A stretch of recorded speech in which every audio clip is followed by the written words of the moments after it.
Zero. Congratulations. Thank you. I appreciate it. Thank you so much. Thank you. Congratulations. Thank you. On behalf of the town of Monroe, I'd like to welcome everybody here. I realize the business is affecting real change. And at the end of the day, all we can do is try to impress on our community the importance of every human being. And it sounds to me that that's what you're looking to do. So we welcome you and your operation. So congratulations. Thank you so much. I appreciate it. Thank you. Thank you.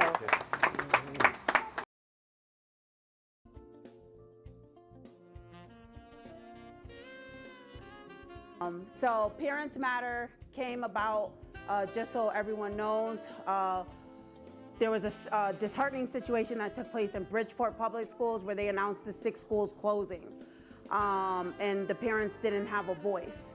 That's when we started, we came up with Parents Matter, and our first interaction with the parents was in Bridgeport Library, and it went insane.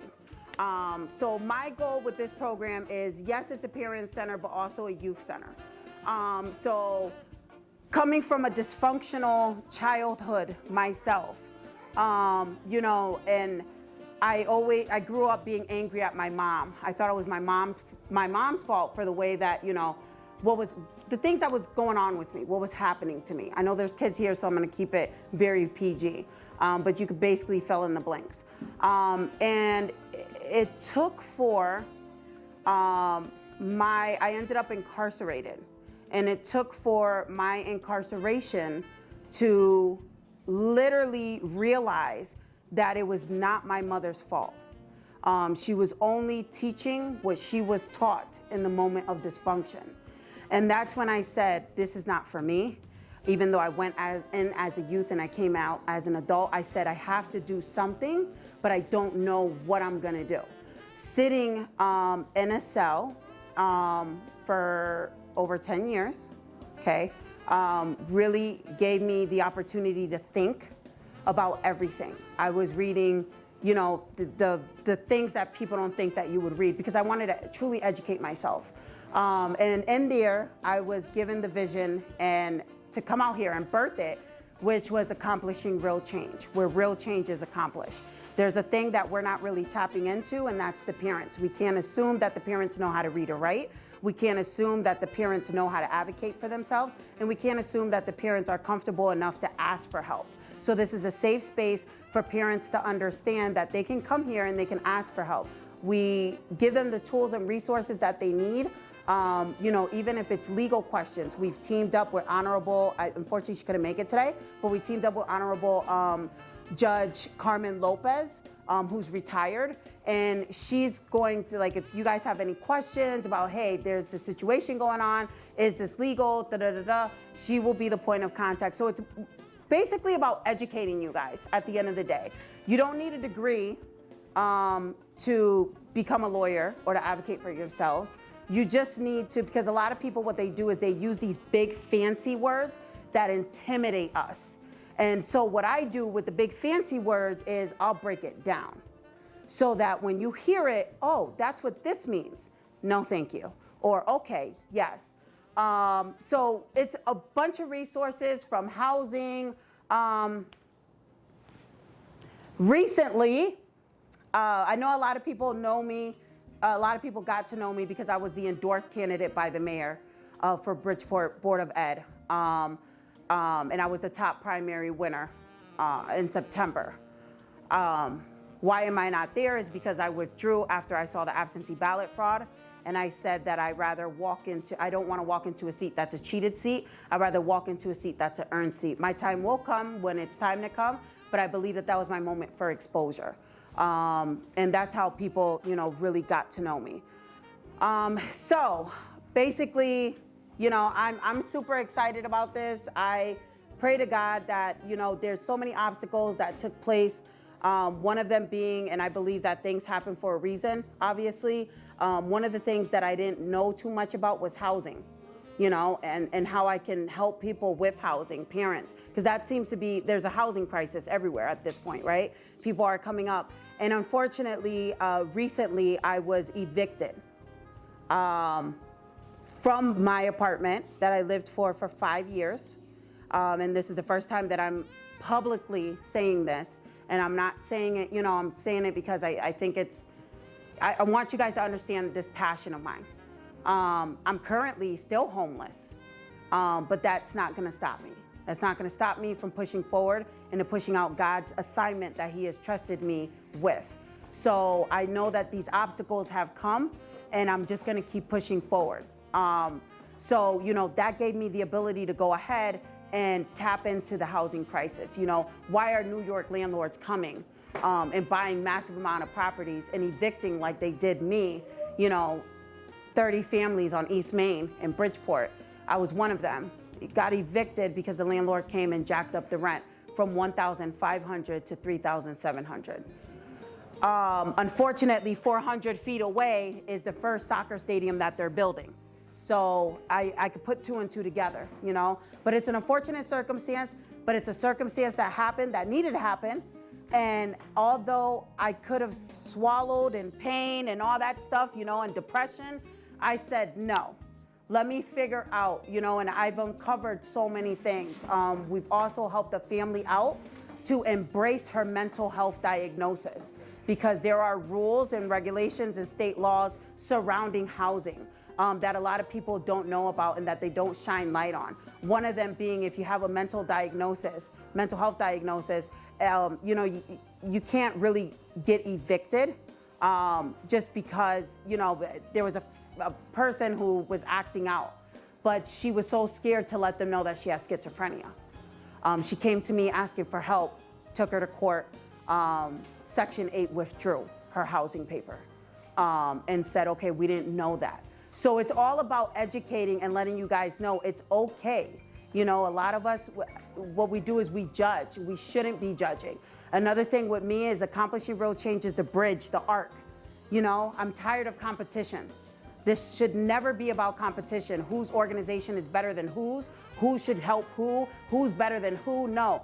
The vision was this. We were all supposed to lock arms together and do it together, walk forward, because together we can do more. And that's all I have to say. And I'm just so thankful. I'm grateful for the landlord, the owner, to be able to give me this opportunity during the eviction situation to open this up. And this is a huge blessing right now.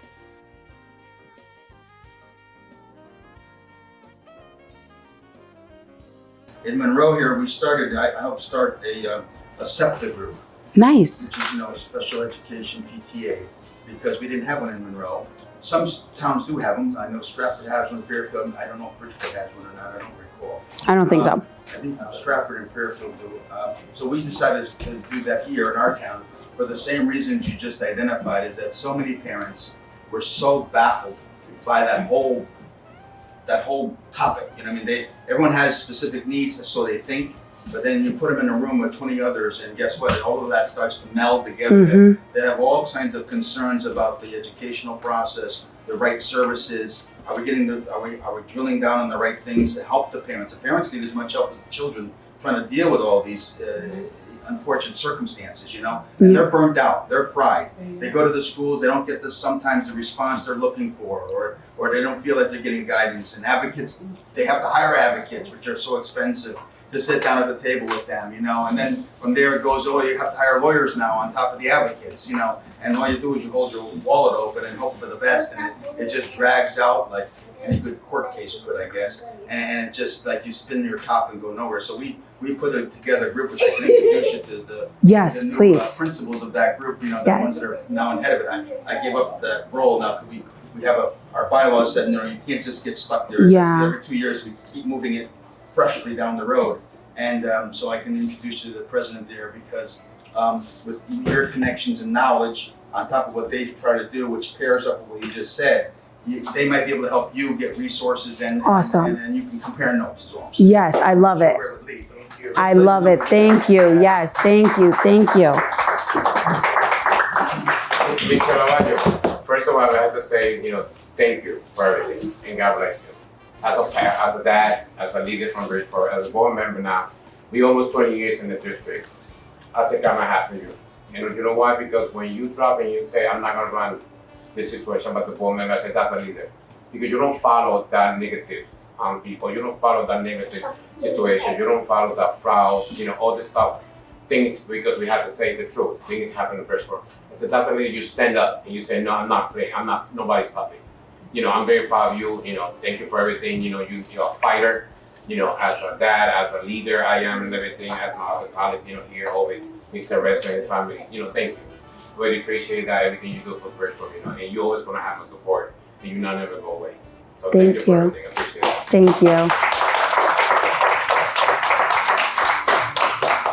I think she mentioned it downstairs. I'm a godfather to everybody, so I've been through that whole process. I was one of the candidates with John Gomes for mayor, and when she came to the office in that press conference and made her announcement, and was the only person that apologized. She wanted to make sure that she presently apologized, and when she picked that name, I don't know where it came from or when, I believe it was Divine, ARC, A-R-C, affecting real change. She took her own life, and she wanted a motto was with the opportunity that she wanted for herself, and instead of making excuses, she wanted to make it a better path for other people.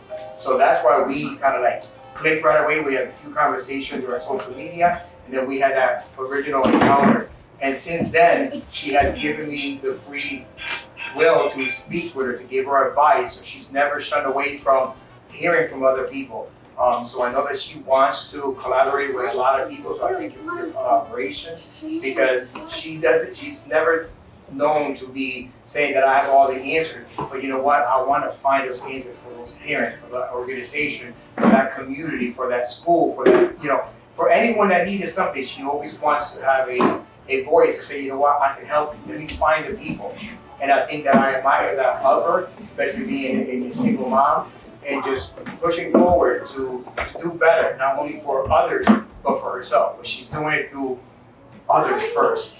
She's putting herself aside and wanting to work for others. And I know that's why she's growing. She has grown tremendously in the last almost 6 to 8 months that I've been knowing her. A little bit longer. Now, it's been a little bit longer. Probably 10 years. I don't know. Oh, we'll go back to that. But again, it's just an honor to continue to stand by you. I left another event to be here because me and my wife, Kayla, wanted to be here to make sure we have other events that are going on. But it meant a lot. I know some of you were going to be here, but thank you for your support of her, the owner of this building, for seeing the vision and supplying her with a place and confiding in that she has a purpose behind, and she will do right by the community here and all those that are going to come here. It's a little far for us, but again, this is going to be a place, a safe haven that people can go and say, I feel safe.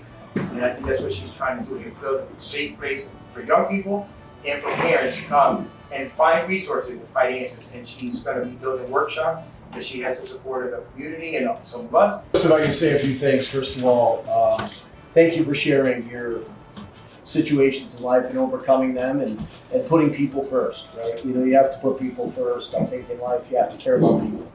I think a lot of today's problems come from we look at something on social media rather than caring about our neighbor, right? So I think that's a big problem in society today.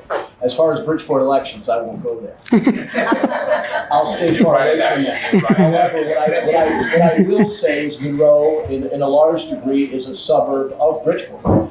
I'm born and raised in Bridgeport, and so I understand that city. I gave a lot of time and my back to the city of Bridgeport in law enforcement for years.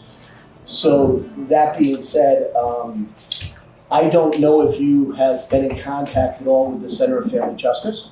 So the Center of Family Justice is a very large operation that's run in Bridgeport to help people in need, similarly to what you do. I see that you have some other caveats that you're interested in.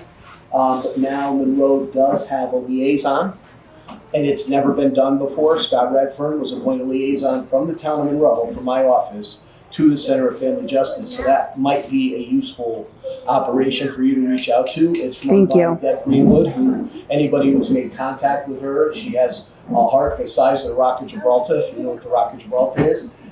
She's an amazing human being and cares about people much as you do. So that might not be a bad connection.